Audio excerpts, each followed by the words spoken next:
ان کے لیے آسمان کے دروازے ہرگز نہ کھولے جائیں گے، ان کا جنت میں جانا اتنا ہی ناممکن ہے جتنا سوئی کے ناکے سے اونٹ کا گزرنا۔ مجرموں کو ہمارے یہاں ایسا ہی بدلہ ملا کرتا ہے۔ یعنی جن لوگوں نے اللہ کی آیتوں کو جھٹلایا ہے اور تکبر کے ساتھ ان سے منہ موڑا ہے، ان کے لیے آسمان کے دروازے ہرگز نہیں کھولے جائیں گے۔ آسمان کے دروازوں سے مراد اللہ کی رحمت ہے، یعنی ایسے لوگوں کے لیے اللہ کی رحمت کے دروازے ہرگز نہیں کھولے جائیں گے۔ آسمانی دروازوں سے متعلق میں کچھ آیتیں ڈسپلے پر شو کرنا چاہتا ہوں۔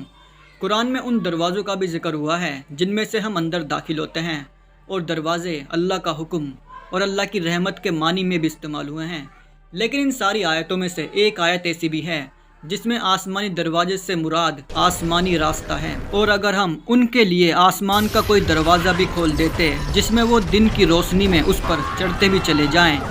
تب بھی یہی کہیں گے کہ ہماری نظر بندی کر دی گئی ہے، بلکہ ہم لوگ جادو کے اثر میں آئے ہوئے ہیں۔ یہ سورہ الحجر کی 14 اور 15 نمبر کی آیتیں ہیں۔ اگر آپ اس سورت کو شروع سے پڑھیں تو آپ دیکھیں گے جن لوگوں سے یہ بات کہی گئی تھی ان لوگوں نے اللہ کے آخری نبی محمد صلی اللہ علیہ وسلم سے بات کہی تھی، اگر تم واقعی سچے ہو تو ہمارے پاس فرشتوں کو کیوں نہیں لے آتے؟ ان کی اس بات کے بعد وہ آیت آئی جو ہم نے ابھی اوپر پڑھی، یعنی فرشتوں کا اتارا جانا تو الگ رہا، اگر ہم ان کے لیے آسمان کے دروازے بھی کھول دیں اور یہ ہمارے پاس پہنچنے کے لیے اس میں چڑھنے بھی لگ جائیں، تب بھی یہ ایمان نہ لانے کے لیے کوئی نہ کوئی بہانہ پیدا کر ہی لیں گے، کہیں گے کہ ہماری نظر بندی کر دی گئی ہے، بلکہ ہماری پوری قوم مرد اور عورتوں سب پر جادو کر دیا گیا ہے۔ مطلب یہ ہے کہ ان کے ایمان نہ لانے کا اصل سبب یہ نہیں ہے کہ ان کے لیے کوئی معجزہ نہیں دکھایا جا رہا ہے، بلکہ اس کا اصل سبب یہ ہے کہ وہ اپنی خواہشات اور اپنے وشواسوں میں گھمنڈ کی وجہ سے کوئی تبدیلی قبول کرنے اور پیغمبر کی بات سننے کے لیے تیار نہیں ہیں۔ اس آیت میں آسمانی دروازہ تمثیل کے طور پر آسمانی راستے کے لیے استعمال ہوا ہے،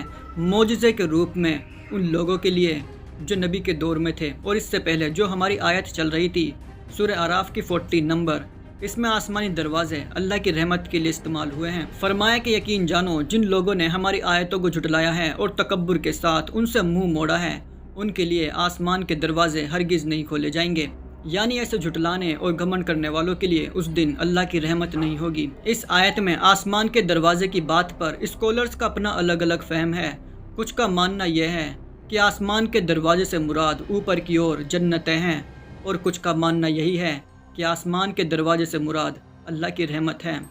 دوستو کیونکہ یہ آیت متشابہات میں سے ہے، اس لیے اسکالرز کا اس پر الگ الگ فہم ہے۔ میں ان دونوں باتوں میں سے دونوں ہی کو صحیح مانتا ہوں۔ اس آیت کے آگے آنے والی آیتوں کے کانٹیکسٹ کے مطابق میں دوسری بات کو صحیح مانتا ہوں، یعنی ایسے جھٹلانے اور گھمنڈ کرنے والوں کے لیے اس دن اللہ کی رحمت نہیں ہوگی۔ اور پہلی بات اس لیے بھی ٹھیک ہے کیونکہ قیامت کے بعد جب نئی زمین بنے گی تو اس کے نئے آسمان بھی بنیں گے، اس لیے اسکالرز اس آیت میں آسمان کے دروازے سے مراد اوپر کی اور جنت کو بیان کرتے ہیں۔ یوں تو یہ آیت پڑھتے وقت خود بیان کر رہی ہے کہ آسمانی دروازے اللہ کی رحمت کے لیے استعمال ہوئے ہیں، اور آگے آنے والی آیتیں اس بات کو خود واضح کر دیں گی۔ اب ہم جلدی سے اس آیت کو پوری کر لیتے ہیں۔ یقین جانو جن لوگوں نے ہماری آیتوں کو جھٹلایا ہے اور تکبر کے ساتھ ان سے منہ موڑا ہے، ان کے لیے آسمان کے دروازے ہرگز نہ کھولے جائیں گے، ان کا جنت میں جانا اتنا ہی ناممکن ہے جتنا سوئی کے ناکے سے اونٹ کا گزرنا۔ مجرموں کو ہمارے یہاں ایسا ہی بدلہ ملا کرتا ہے۔ آپ ایک کلپنا کیجئے کہ آپ ایک اونٹ کے پاس کھڑے ہیں اور آپ نے اپنی انگلیوں سے ایک سوئی کو پکڑ رکھا ہے، اور پھر سوچئے جس اونٹ کے پاس آپ کھڑے ہیں کیا وہ اس کے اندر سے پار ہو سکتا ہے؟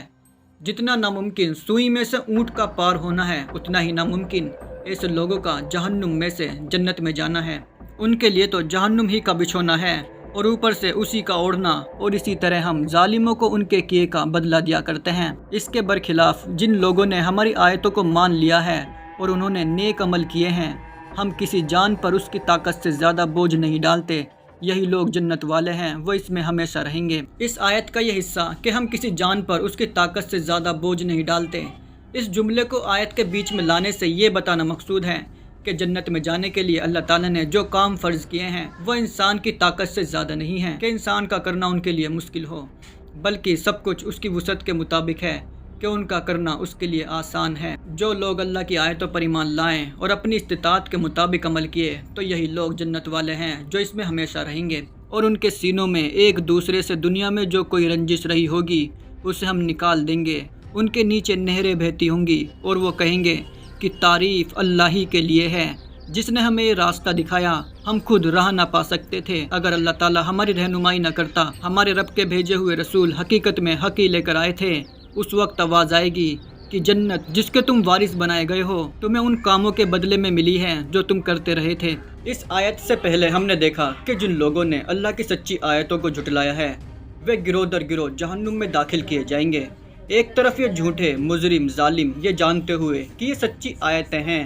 گھمنڈ کے ساتھ جان بوجھ کر جھٹلانے والے اہل جہنمی ایک دوسرے پر لعنتیں بھیجیں گے اور آپس میں جھگڑیں گے۔ ان کے دل کینہ اور آپس میں دشمنی سے جوش مار رہے ہوں گے،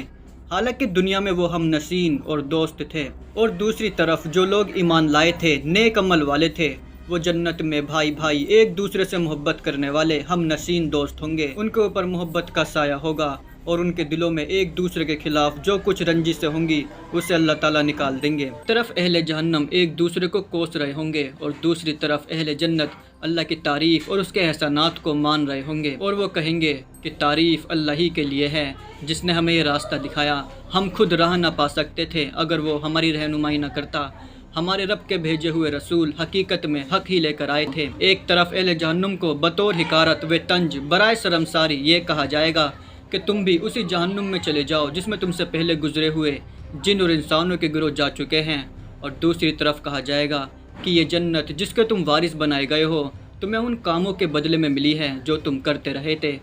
دوستو اب ہمارے سامنے ایک نیا منظر ہے۔ اہل جنت جنت میں اتر چکے ہیں اور مطمئن ہیں، اور اہل جہنم کو یہ یقین ہو چکا ہے کہ اب یہی ان کا دائمی انجام ہے۔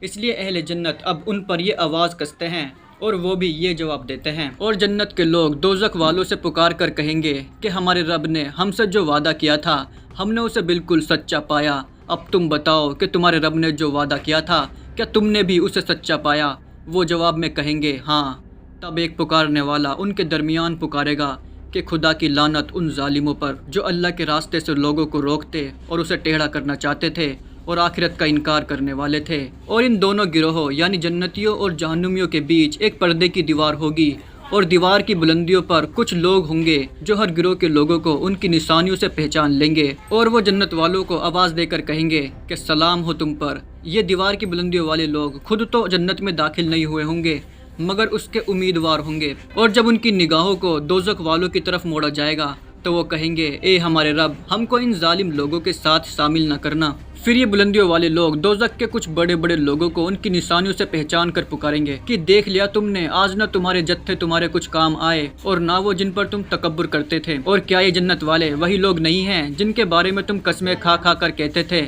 کہ ان کو تو اللہ اپنی رحمت میں سے کچھ بھی نہ دے گا؟ آج انہی سے کہا گیا کہ داخل ہو جاؤ جنت میں، تمہارے لیے نہ ڈر ہے نہ رنج۔ اور دوزخ کے لوگ جنت والوں کو پکاریں گے کہ کچھ تھوڑا سا پانی ہم پر ڈال دو، یا جو روزی اللہ نے تمہیں دی ہے اسی میں سے کچھ پھینک دو۔ وہ جواب دیں گے کہ اللہ نے یہ دونوں چیزیں حق کے ان انکاریوں پر حرام کر دی ہیں جنہوں نے اپنے دین دھرم کو کھیل اور تماشا بنا لیا تھا اور جنہیں دنیا کی زندگی نے دھوکے میں ڈال رکھا تھا۔ اس لیے ہم بھی آج کے روز ان کا نام بھول جائیں گے جیسا کہ وہ اس دن کو بھول گئے اور جیسا یہ ہماری آیتوں کا انکار کرتے تھے۔ دوستو یہ آخرت کی وہی نئی زمین ہے جس کی ایک طرف جنت اور دوسری طرف جہنم ہوگی، اور ان کے بیچ ایک پردے کی دیوار کھڑی ہوگی، اور اس دیوار کے اوپر کچھ بلندی پائے ہوئے لوگ ہوں گے جو اس دیوار کے اوپر ہی سے جنتیوں کو دیکھ رہے ہوں گے اور ان کو سلام کر رہے ہوں گے، اور جہنمیوں کو ان کے کیے ہوئے برے اعمال یاد دلا رہے ہوں گے۔ ایک ایسی دیوار کی لمبائی اور چوڑائی کا اندازہ کون کر سکتا ہے جو پوری جنت اور پوری جہنم کے بیچ میں فاصلے کا کام کر رہی ہوگی،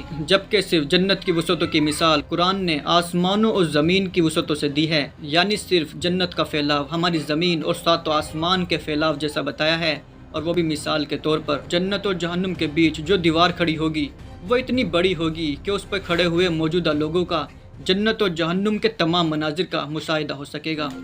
دوستو یہ ریسرچ آپ کو کیسی لگی کمنٹ باکس میں بتائیں، اور یہ ویڈیو اپنے دوستوں کے ساتھ بھی شیئر کریں، اور اس چینل کو سبسکرائب کر لیں کیونکہ ابھی تو بہت کچھ باقی ہے آپ کے لیے۔